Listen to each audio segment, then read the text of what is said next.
जबकि इस साल इससे पहले अगस्त 2017 में रावलपिंडी की एहतसाब अदालत की जानिब से मालूम ज़राए आमदन से ज़्यादा असासे बनाए जाने के रेफरेंस में अदम सबूत की बिना पर उन्हें बरी कर दिया गया था, जिसके बाद आसिफ अली जरदारी पर किसी किस्म का कोई केस नहीं था। जबकि 2017 से पहले ही 5 मुख्तलिफ रेफरेंसेस में भी एहतसाब अदालतें पाकिस्तान के साबिक सदर को अदम सबूत की बिना पर बरी कर चुकी हैं। इन रेफरेंसेस में कोटेक्ना है, ARY गोल्ड और पोलो ग्राउंड के रेफरेंसेस शामिल हैं। कोटेक्ना के रेफरेंस में आसिफ अली जरदारी के नवंबर 2015 में उनको बरी किया गया था।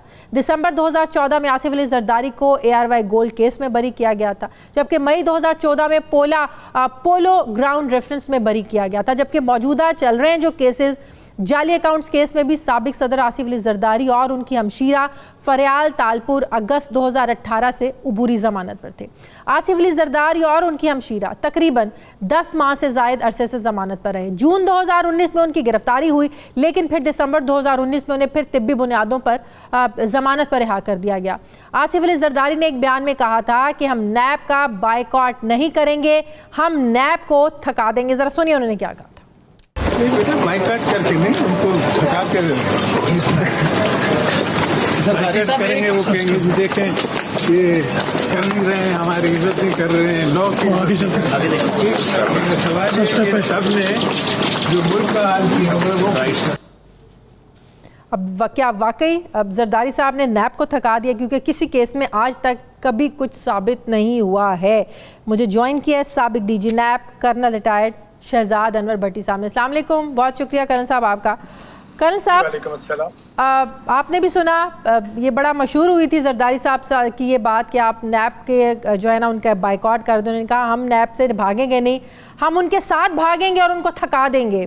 तो अब आसिफ जरदारी साहब 8 से 10 साल कैद में भी रहे, मुकदमात का सामना भी किया, वो जाली अकाउंट्स केस हो, पाक लेन तोशाखाना केस। पीपल्स पार्टी को आज भी यकीन है किसी केस से कुछ नहीं निकलेगा, कोई जुर्म साबित नहीं होगा। क्या वाकई जरदारी साहब ने नैब को थका दिया है? नैब की कमज़ोरी है, कमज़ोर प्रोसिक्यूशन है, नैब दावे बड़े बड़े करता है, केस मजबूत नहीं बना पाता है, क्या वजह है? बिस्मिल्लाहिर्रहमानिर्रहीम। देखिए शाजिया, बात यह है, अगर हम इसको कानून के मुताबिक लें तो कानूनन तो सिंपल ये है कि जी नैब ने अपनी तफ्तीश मुकम्मल करनी है, रेफरेंस तैयार करना है, कोर्ट में फाइल करना है और उसके बाद कोर्ट को नेशनल अकाउंटेबिलिटी ऑर्डिनेंस के सेक्शन 16 सब सेक्शन A के मुताबिक डे टू डे हियरिंग के बाद 30 दिन के अंदर अंदर फैसला सुनाना होता है। लेकिन ये तो है किताबी बात, जो ग्राउंड रियलिटी है, जो फैक्चुअल है, वो ये है कि कोर्टों के पास तकरीबन 1250 केसेस जो हैं इस वक्त मौजूद हैं और कोर्ट आपके पास 25 से भी कम है और उन 25 में भी कई जगहों पे जज मौजूद नहीं है। अब आपने जो पिछले केसेस की बात की है, मेरा ख्याल है उसके ऊपर इतनी मरतबा बात हो चुकी है कि उसको नहीं करनी चाहिए। ये केस इतनी लंबा चलते हैं, क्या वजह है? अच्छा, इल्जाम लगाता है, साबित भी तो उन्होंने करना होता है। नैब का काम साबित करना है, इल्जाम लगाना है। क्रिमिनल केस की ये मजबूरी है कि अगर उसका जो जिसपे जो मुल्जिम है अगर वो मौजूद नहीं है, अदालत में पेश नहीं होगा, तो केस को सैनाडाई एडजर्न कर दिया जाता है जब तक वो वापस ना आए। और पाकिस्तान की मजबूरी ये है कि हमारी गवर्नमेंट के बायलैटरल माहिदे नहीं है बहुत सारे मुल्कों के साथ जहां से एक्सट्रीकेशन की जा सके, लोगों को वापस लाया जा सके। जैसे कि भी आप बरतानिया के सामने आपके मौजूद है कि हम सवाए UN कैग के तहत उसके पास जाते हैं, लेकिन बायलैटरल हमारा कोई माहिदा नहीं है कि जिसके तहत हम अपने बंदों को वापस ला सकें। अब मैं जो बात कर रहा था कि देखिए कोर्टों के पास जब इतने केस हैं, अगर वो डे टू डे हियरिंग करे, एक केस को ले ले, तो एक केस खत्म करने में अगर उसको 1 महीने में एक केस करता है खत्म, तो उसके पास अगर 25 केस हैं तो 25 महीनों के बाद एक केस की बारी आती है।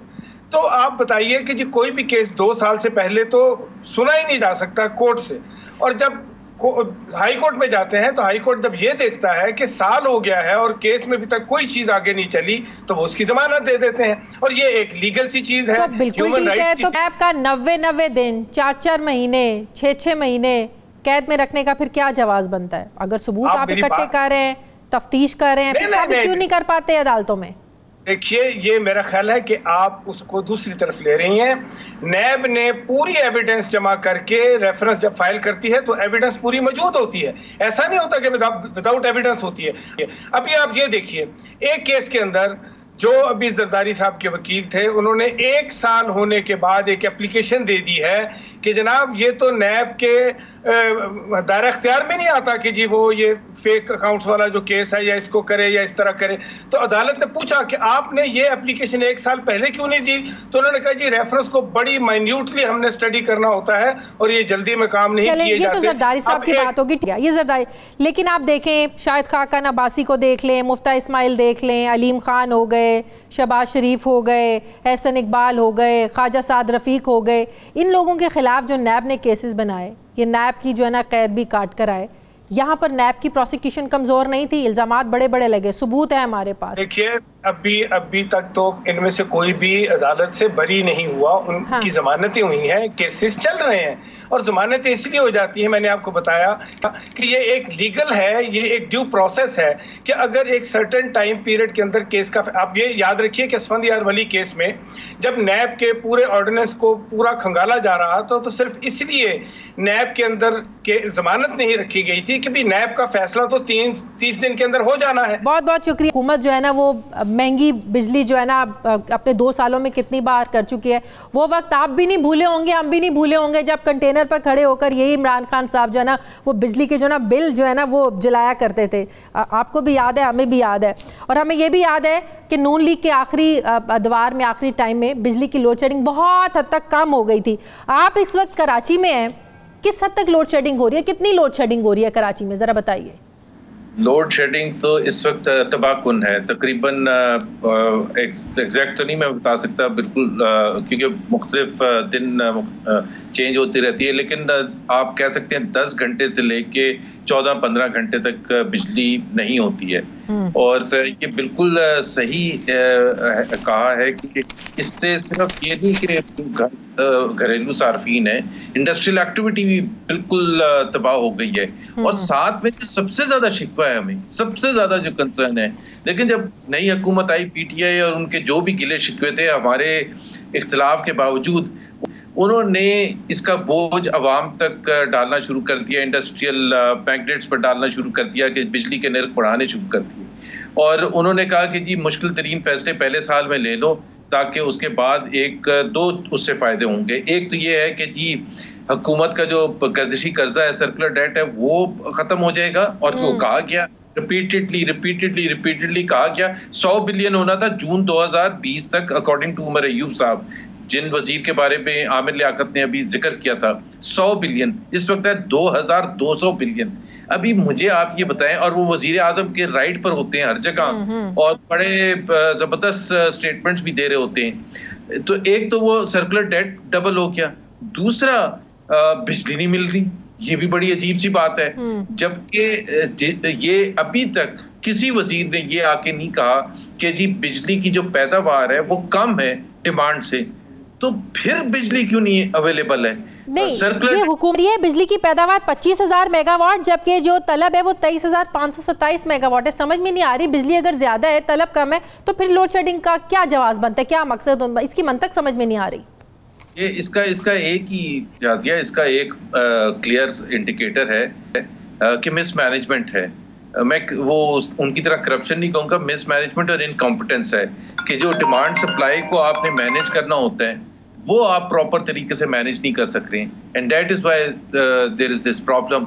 तो जब तक एक हमें उमर अय्यूब साहब जब, अच्छा अब एक जो आपसे भी इल्तिजा है और मैं भी आपके नाजरीन के थ्रू कहूँगा कि प्राइम मिनिस्टर प्लीज नोटिस ना लें इसका, क्योंकि अगर उन्होंने नोटिस ले लिया ना तो वो फिर हम चले जाएंगे सन 1985 से, इसकी तमाम चीजें खुल जाएंगी और जो मसला है वो बढ़ता चला जाएगा। सो इस वक्त प्लीज इस इशू को एड्रेस करें, और खास तौर पर मुझे बाकी पाकिस्तान का भी पता, मैं हमदर्द, लेकिन सबसे ज्यादा तो इशू कराची में है। और आपने जिस तरह ICC ने किस बेसिस पर टैरिफ बढ़ाया है, किस बेसिस पर टैरिफ बढ़ाया है? भाई आप बिजली नहीं दे रहे, इतनी महंगी IMF के कहने पे, ऊपर से आपने अगर कर्जे लेने हैं वहां से तो आपको ये IMF की बात माननी पड़ेगी, बिजली महंगी करनी पड़ेगी। देखें IMF, एक तो IMF को हमने पता नहीं क्या एक डरावना सा कोई पता नहीं बना दिया है कि IMF समझ बूझ नहीं रखता। देखें आपकी जो अपने इश्यूज हैं, हम भी IMF प्रोग्राम में गए थे और मैं उसका हिस्सा था, और मैं भी आपके नाजरीन के थ्रू कहूंगा कि प्राइम मिनिस्टर प्लीज नोटिस ना लें इसका, क्योंकि अगर उन्होंने नोटिस ले लिया ना तो वो फिर हम चले जाएंगे सन 1985 से इसकी तमाम चीजें खुल जाएंगी और जो मसला है वो बढ़ता चला जाएगा। सो इस वक्त प्लीज इस इशू को एड्रेस करें और खास तौर पर मुझे बाकी पाकिस्तान का भी पता मैं हमदर्द, लेकिन सबसे ज्यादा तो इशू कराची में है। और आपने जिस तरह ICC ने किस बेसिस पर टैरिफ बढ़ाया है, किस बेसिस पर टैरिफ बढ़ाया है? भाई आप बिजली नहीं दे रहे, इतनी महंगी IMF के कहने पे ऊपर से आपने अगर कर्जे लेने हैं वहां से तो आपको ये IMF की बात माननी पड़ेगी, बिजली महंगी करनी पड़ेगी। देखें IMF, एक तो IMF को हमने पता नहीं क्या एक डरावना सा कोई पता नहीं बना दिया है कि IMF समझ बूझ नहीं रखता। देखें आपकी जो अपने इश्यूज हैं, हम भी IMF प्रोग्राम में गए थे और मैं उसका हिस्सा था